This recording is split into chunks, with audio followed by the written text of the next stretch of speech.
your boy Montoya Smith, aka Black Socrates. All I ask is that you think.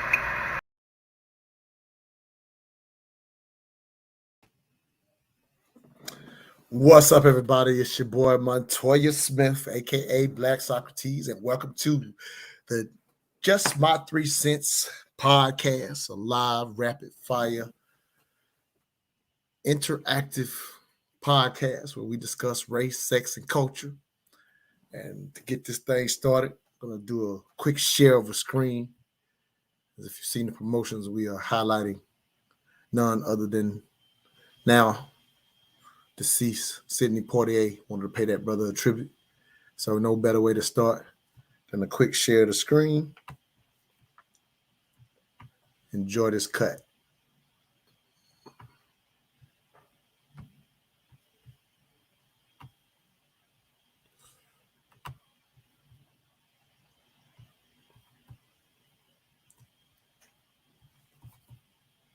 Well, we don't want to take any more of your time, Mr. Endicott. Why did you two come here?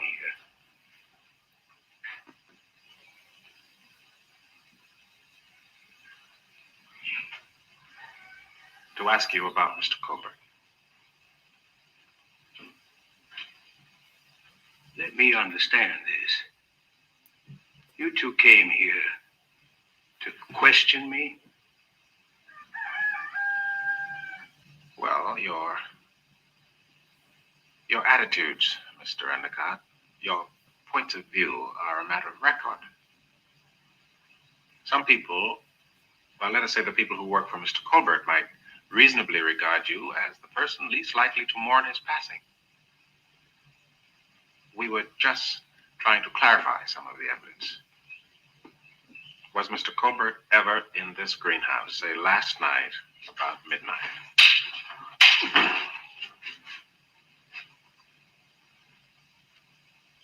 Gillespie?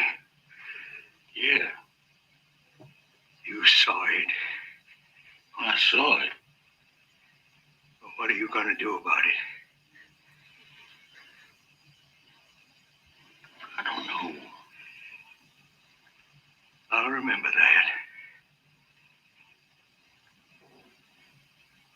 There was a time when I could have had you shot.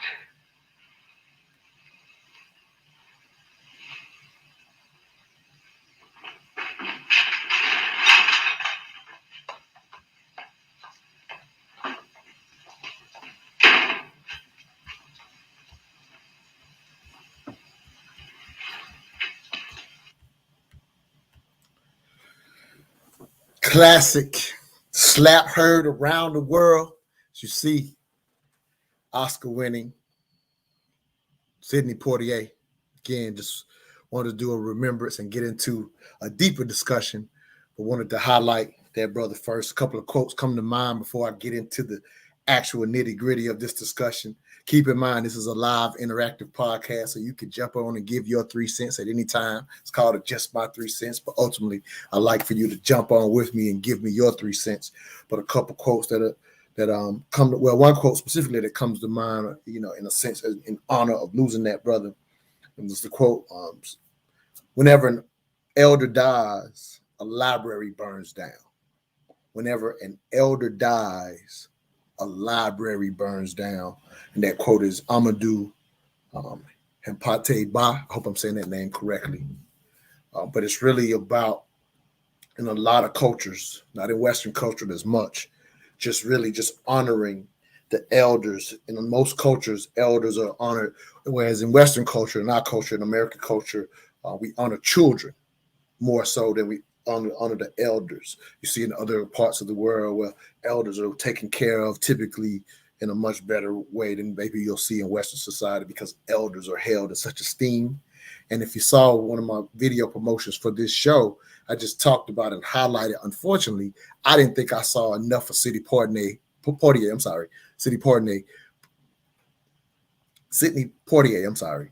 on my timeline.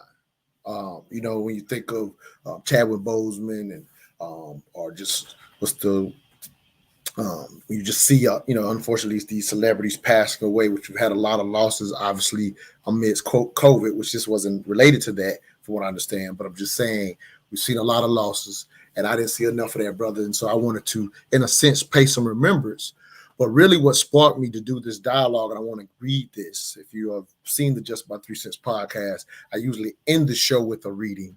But I'm going to start tonight's show with the reading that gets us into, again, the nuance and what we like to do. We specialize in hard conversations on race, sex, and culture.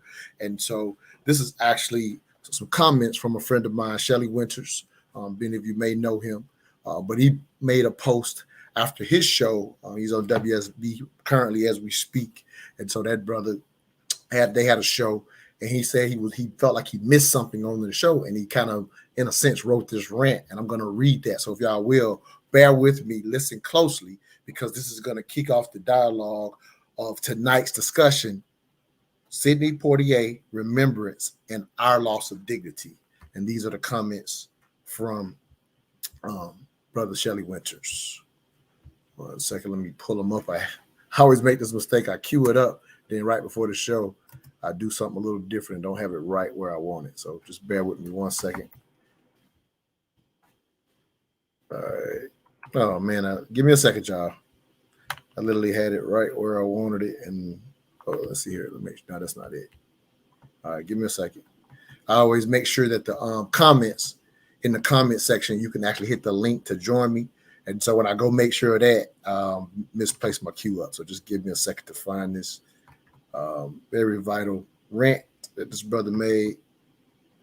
Got to pull it up again. Sometimes I prepare, take too many steps, and mess up right before the show. So just bear with me, y'all. Got to pull this up. Had this rant queued up, and when I went to check to make sure the link was there, I misplaced it. So I got to pull it up. It's on his, on his website. All right, here we go. I think I'm close to it now. All right, let's see here. All right, y'all, just bear with me 1 second as I pull this up again. I'm having to go down this timeline. And like I said, I forgot about it when I made sure I put the link in there. All right, here we go. I think I'm pretty close to it.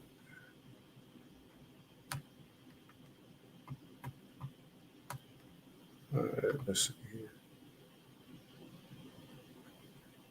All right. Oh, come on, y'all. Sorry. Got to go down this timeline to pull it back up. Bear with me. All right, here we go. I see it.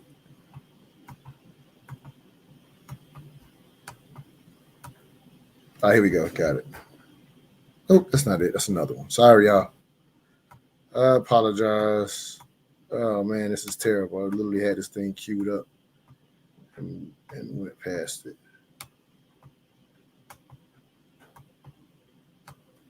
All right. Dang, sorry, y'all. Then I messed up my whole show. This was the key to my show. And I took it down to make sure I had the link in there and don't have it queued up. All right. All right, I'm going to have to just try to do it off the top of my head, y'all. I really, really want to share it as that brother delivered it, but I don't want to kill the show just because I can't find it. Here we go. Got it. Sorry, y'all. Here we go. Got it. All right, y'all. Sorry about that little moment there. Killed a few minutes of the show. We do these 30 minutes, 40 minutes max, so we're going to still keep it on time. All right, here we go.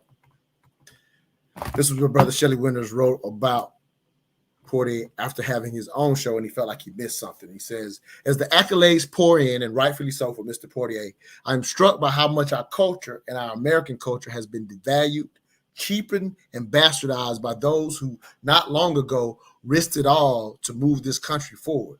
The same entertainment business in Hollywood, which gave us this lion, the quiet and not so quiet dignity of Portier, the same media which covered him with sometimes unfair questions as his support of the movement, is the same entertainment business and media which today has forced it upon us, naked singers, drug-selling, braiding actors, men who dress as women and call it comedy, cancel culture for ideas deemed unacceptable. It forces us to celebrate pants hanging low below the waist. It forces us to celebrate murder and mayhem. It celebrates an actor who habitually dates young girls and calls him cool. It buries the artist who shuns. Hold on 1 second. It buries the artist who shuns the popular rhetoric for his or her beliefs and celebrates those with deals who push ignorance, broken English, and racism and divisiveness. It occurred to me that in 2022, the same people celebrating Sydney Portier are the same people who would say about his command of the King's English, his marriage to a white woman, and his support for nonviolent action against injustice, and his near constant control of his emotions as him playing respectability politics. It has occurred to me that the same American elite tastemakers who gave me the great Portier has now given my kids Tyler Perry in a dress, Lil Nas X getting a lap dance from the devil, Taylor Swift as a singer, Cardi B and her WAP, action movies as high art, TV shows about mafia and gang families as heroes, and books about hustlers and their B words as literary achievements. In short, Sir Portier's death has revealed to me that America has made a conscious effort to never show us the likes of a Sir Portier again as an example of a man, for it will totally ruin their quest to control us. My ask this year is that we, all the people, demand more Portiers and less whomever passes as the it person of the day. So I hope y'all were able to capture that. Again, apologize for my delay on having it pulled up. I love that post. I love that post from the standpoint of challenging, again, the loss of this icon and saying, hey, the same Hollywood that gave us this icon is now trying to thrust upon us the opposite of what you just saw in that cut. If you saw the cut at the beginning of the show, and it pretty much deemed the slap heard around the world when Sydney Portier in the movie portrayal of Heat of the Night, playing a detective, slaps the white man back who slaps him, and in a sense maintains and shows his dignity. And can you imagine in the 60s seeing a black leading actor slap a white man on a movie screen? You know, it reminds me of another quote I want to share by I think it's Morrison. I think it's Jay. I'm sorry, I can't think of his first name now. But whoever controls the media controls the mind. Whoever controls the media controls the mind. And so if you take that quote and apply it to what you just heard with one of Shelley Winter's words saying, hey, the loss of this icon reminds him of what, in a sense, Hollywood and the media is trying to shove down our throats. And obviously this show is about the African-American community. And so our Sydney Portier for our generation is, Denzel. So if you could imagine, unfortunately, not to wish this or whatever, but if we were to lose, kind of like we lost Chadwick Boseman and Denzel. So I do understand that part of the reason that I did not see, in a sense, Sydney Portier on my timeline enough is because he's not recently in a sense, in pop culture. Like when we saw Chadwick Boseman, unfortunately losing that brother, it was all over the timelines. Sydney Portier is such an icon; it should have been all over our timelines. But again, I do understand with him being older and long removed from, in a sense, the screen, he's not in the remembrance of, in a sense, current culture or pop culture, if you will. But to a degree, when I see Winter's words and I think of Portier, who I came to admire and old enough to remember, not necessarily seeing the movies in the 60s, but seeing those same Lilies in the Fields when I was younger myself, replays of it, if you will. And in the Heat of the Night became a popular TV series, if you will, again, off the strength of Portier's portrayal in the actual movie. So, and Portier, directed movies, in my lifetime. So I know Portier, but I understand and I revel when I watch all of, in a sense, his, those who have, in a sense, fell from his tree, the Denzel Washingtons of the world, the Chadwick Bosemans of the world, all the different actors who we see honor this man when he received, for example, his icon award as he deserved. But when I think about culturally, where in a sense as I feel like Winters is challenging, where have we fallen from? And the idea of allowing the media to control us to the extent that they're offering, as he said, action movies as high art. And he made, a couple of mentions of things that we've talked about on the Mental Dialogue Talk Show. Just the idea of thinking about where we've fallen, and in honoring that brother, will Hollywood, in a sense, give us another Portier? Winter challenges us to say that Hollywood will go out of its way not to deliver another Portier. That we as the public, we as the culture, have to demand another Portier, in a sense, be delivered. Because in a sense, we know there was a lot lost when we lost a Chadwick Boseman. Who is the next? Who is the next? And to a degree, as the public, we can demand it. And I don't think we really fully understand that. And then here's the example that in a sense, that when I say I don't think we understand as a culture. If you have any thoughts on this, please hit the link. If you're on YouTube watching us live on Facebook, please hit the link and jump on with me. But here's how I say, to a degree, we don't have a full understanding of our power to demand, in a sense, and raise the standards and maintain that dignity that a Portier gave us. And so what happens is, for example, when you think about music, hip-hop music, if you will, which I'm part of the hip-hop generation. And to a degree, we always talk about, in a sense, the powers to be and the music that, in a sense, that they push in the mainstream, which is some truth to that. But at the end of the day, we don't realize our power as a public to demand a standard for ourselves. So, for example, there have been things that have happened, if you will, inside of other cultures that other cultures have demanded. It says, hey, no, we don't want that on the screen. And so there are things that happen in our culture that now we've gotten to a point where it's almost like anything goes. Anything goes is where we've gotten to in 2022, and specifically in our community when it comes to pop culture and what will be pushed. We have control over it more than we realize. For example, when we talk about, for example, hip hop music and the music that gets pushed with kind of, for example, the messaging that we say is not always to the benefit of our community. For example, when we talk about hip hop music and how it originates, we know it originated from a place where there was a lot of upliftment in the music. And in a sense, we grew up in my age where there was a full range being pushed in the mainstream. Now you almost have to dig to get the full range of subject matter within the community, if you will, right? Within the hip hop community specifically, because I'm not saying this to denounce hip hop itself, but we know that there are elements, if you will, the gangster rap and things of that nature became to the forefront due to a degree to the powers that be. But there is a way that the public, we can demand it, and we also are somewhat dismissive of the power of that messaging. So, for example, I made this comment today, a couple of days ago on social media that, for example, that it perplexes me why gangster rappers will thank God, if you will, right? And so some people was like, well, it's no different than a movie actor, and that's something that when I was a young hip hop head, fighting to keep hip hop, getting it into the mainstream, because I was definitely that kid. We would always say, what's the difference? And I've heard, my man Scarface, one of my favorite rappers, say, what's the difference between a gangster rapper and John Dillon, or somebody that's in a sense plays a gangster on a movie screen. And so a lot of times as a culture, we justify our hip hop music by saying, hey, what's the difference between that and the music? I want to point out tonight a difference. Again, because I want to go back to the quote, whoever controls the media controls the mind. Whoever controls the media controls the mind.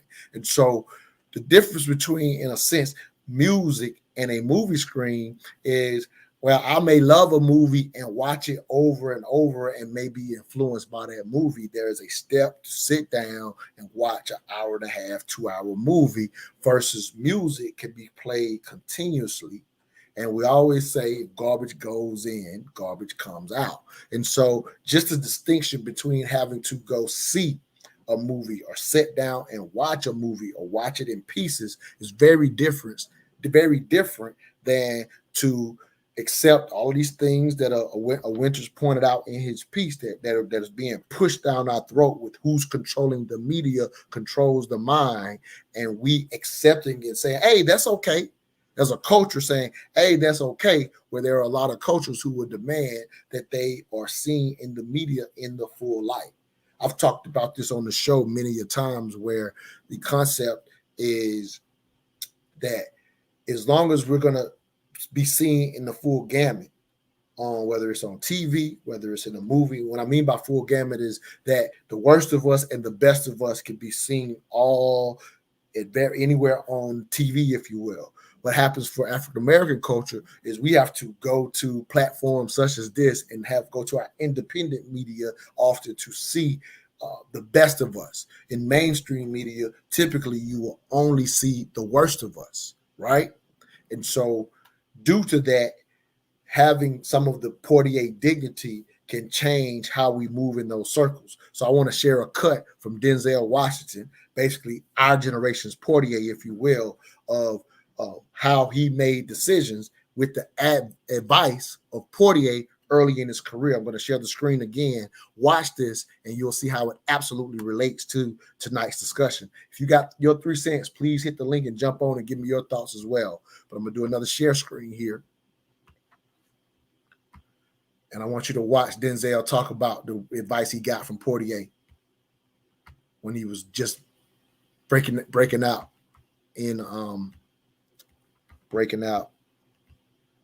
as into the industry.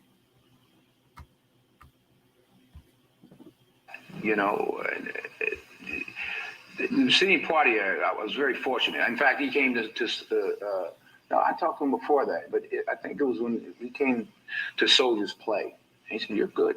Oh, wow. Yeah, and wow. I got a part in a movie in 1986. I called it The Nigga They Couldn't Kill. Oh. Yeah, he was supposed to be, he raped a white woman, and they tried to electrocute him, but it didn't work. And he became sort of a cult hero. No, not that one. That was the other awful one. But, and then they tried to hang him, and they tried to do all this stuff. And I had a lot of training day in me. And there were some Jewish people in the audition, and I said, yeah. They said, no, it's funny. It's like they hang them and then they can't. I said, yeah, like you bring some Jewish people into a room and they think it's a shower, but it's gas. Oh. And they said, right. I said, right. That ain't funny. Mm. So to me, it wasn't funny about putting a rope around my MF neck either. I made a point. The guy was like, who the hell was this little nigga talking like this? So anyway, make a long story long, I called Sydney, and I was sick because he told me to call him. If I said, man, they offered me $600,000 to play the nigga they couldn't kill. And he said, I'm not going to tell you what to do. He said, I'm not going to tell you that, Denzel. He says, but I can tell you this. The first 2 or 3 or 4 films you do in this business will dictate how you're perceived in this business. Mm-hmm. So you make a decision. You know, he didn't tell me what to do, and I give him credit for that. And I turned it down, and 6 months later, I got Cry Freedom and got an Oscar nomination. So it could have gone an entirely, you never know. Mm-hmm. It could have gone, my whole career could have gone an entirely different way. Well, a different way. Okay, yeah. Ms. Davis? And all the Jewish people now, just making a point. But I was dead serious about that because they were laughing. Like, oh, no, it's funny. They electrocute him, and then I could just see the poster with me with a rope around my neck. I just had dreams about it. Like, I have a question. That wacky guy they tried to kill.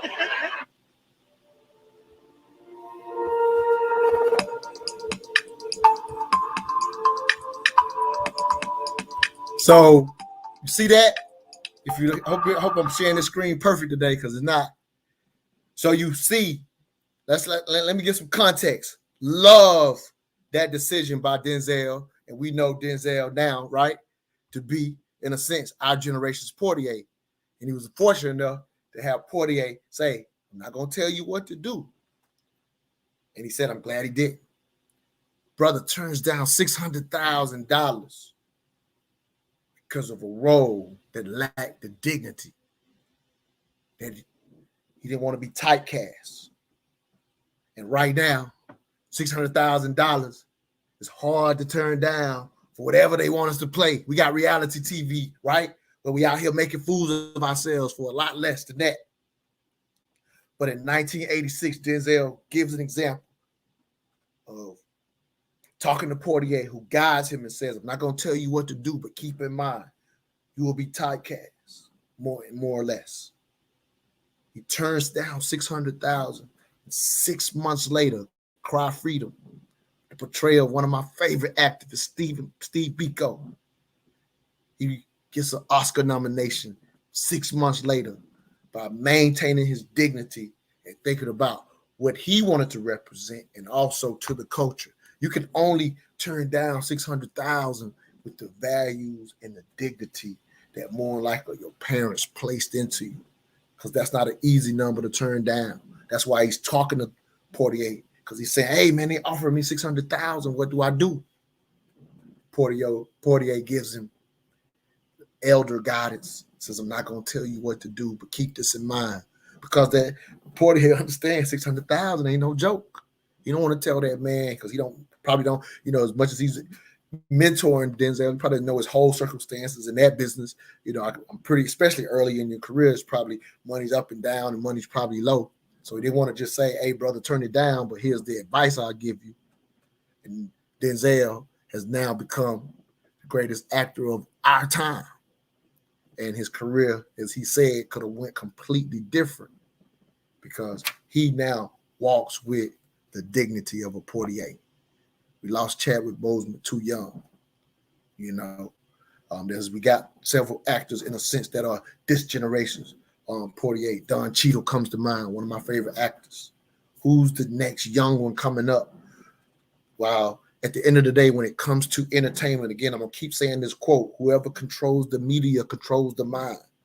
And so that's why parents have to always make an effort of what they expose their children to. And it becomes even harder in a generation where now you can watch the media on your phones, and we let the children play with the phones. All this stuff has to be kept in mind, that as there's more access to media, it becomes a lot more difficult, if you will, to maintain your in a sense, your dignity, where everything's for sale. And once everything's for sale, everything goes. How can that be beneficial to our community?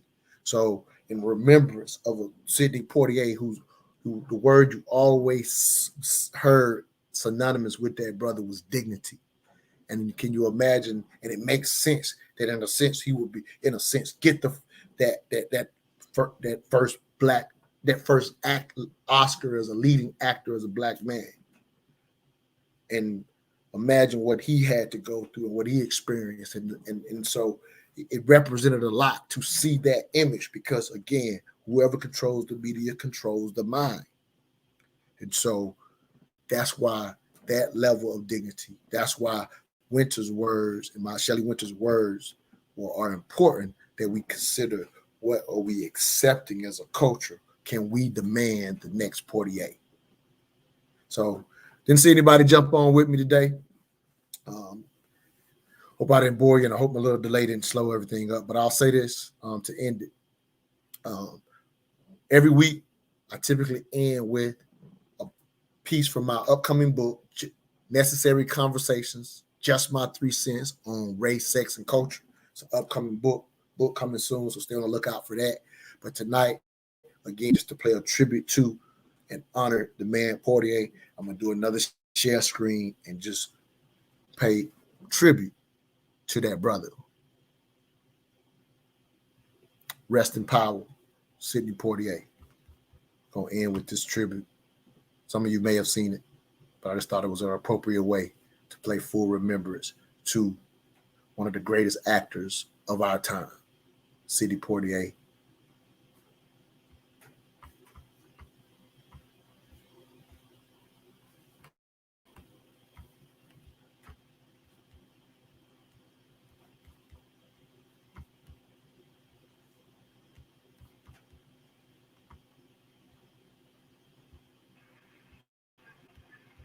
Artists are very much like the black actors and actresses I know today. Only they were chained to stereotypes when some of them had the wherewithal to solve. They gave birth to me. None of that, Virgil. You will call me sir or Mr. Patrick. I'm a police officer. You're talking to a doctor. A doctor? He was something that Hollywood had just never seen before. I mean, a black leading man. I believe the first film I saw was Raisin in the Sun. Portier on screen was in Lilies of the Field. Lilies of the Field. The movie Guess Who's Coming to Dinner. The night in the movie house doing Blackboard Joe. I've never seen a man like that before. Who is this man? This prince. You just always knew that this was the cat Cinderella was marrying. The beauty of Sydney Portier is that his art reflects the dignity of his parents. That I'm not performing this dignified persona, this confidence, this self-pride. This is me. This is how I see myself, and this is how people see me. Exact terms of no financial arrangements. Amen. Amen. Amen. Amen. Amen.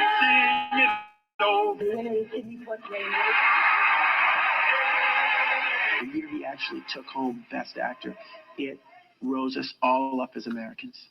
We all became better because of it. The time has come. At the time that Sydney came to prominence in Hollywood, there was great change going on in America. His ability to be compassionate towards those who don't understand him, to be compassionate towards those who perhaps have some kind of prejudice against him, it's inspiring. In the heat. There was a time this country was going through upheaval, and he was right there. There was a consciousness. Virgil, that's a funny name for a Negro boy that comes from Philadelphia. What do they call you up there? They call me Mr. Tibbs. It was just such a shock to see this black man slap this guy back, you know. You don't slap Sydney. You don't slap him. It made a statement to me about what it is to be a man. I don't think that we should overlook the film that Sydney directed. Sydney Portier was the first African-American filmmaker to do a film that grossed over $100 million. Certainly at that time was massive. Sydney Portier is an American treasure, and not an African-American treasure. He is an American treasure. He's the standard for me and for a lot of black or white. He has inspired me. He did it his way. He does it his way. And that's what I want. I want to be Sydney Portier. We are standing on his shoulders. There would be none of us if there wasn't Sydney. And if I think for a moment it's too hard or that the way is insurmountable, I just think of Sydney Portier. We have all been led by Sydney and are still being led by him. His courage to stand up and force Hollywood to treat him equally with dignity and respect, it's allowed me to dream. The ripples just go on and continue to go on. For actors in my generation and actors to come. One word for me to describe Sydney Portier would be courageous. Class, Supreme, fearless, majestic, integrity, compassion, proud, uncompromising, grace, possibility. You are more than a measure of a man. You are a measure of an artist and a human being. And with that, we all say thank you. Congratulations on your award. It's well deserved. Thank you for all that you've done for us and continue to do. Wow. Blazing the trail. For all that you are. Thanks for the inspiration. Letting me know it was possible. I love you very much. Thank you, sir. Thank you. Thank you. Thank you. Thank you. Thank you. Thank you. Thank you. Sydney Portier. God bless you.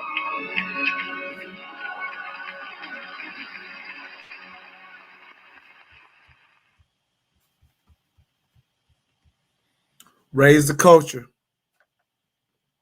Hey, what's up, Miss Patricia? How you doing, Queen? Thanks for chopping it up with me. We closing this thing out. Go back and check us out if you didn't get a chance to check it out earlier. But we are trying to raise the culture, and that brother did just that. Sydney Portier helped us raise the culture, and it would serve us great purpose to consider getting back to that. With that said, we are out this thing. See y'all next week.